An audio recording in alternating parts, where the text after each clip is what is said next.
আইন আছে খাতায় লিপিবদ্ধ হয়ে, তা কার্যকর হয় না কো জনতার মাঝে। কারণ এদেশের আইন চাপা পড়ে কুরাজনীতিতে।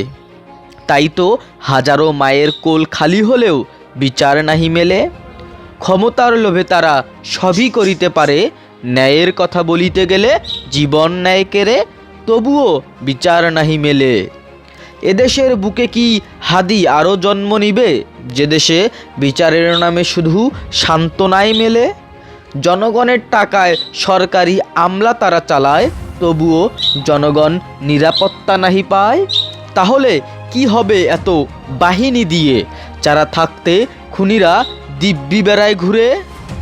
এত রাস্তাঘাট ব্রিজ সেতু দিয়ে কি হবে আমার, যদি আমার ভাইয়ের জীবন গেলে না পাই তার বিচার? আরে না পারিস যদি বিচার করতে, ছেড়ে দে তোদের আসন। এখন যারা ন্যায় বিচার করতে পারবে তারাই করবে শাসন।